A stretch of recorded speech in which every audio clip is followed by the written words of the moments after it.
Hello मित्रों, आज હું નવાને 1 to 10 ના સ્પેલિંગ શીખવાડે. ચલો સ્ટાર્ટ કરીએ.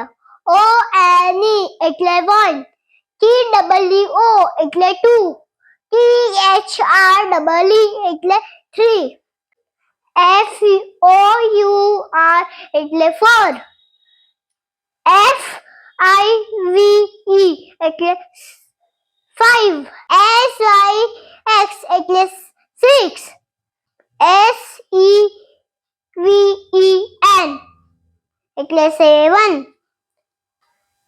E I G H T એટલે 8,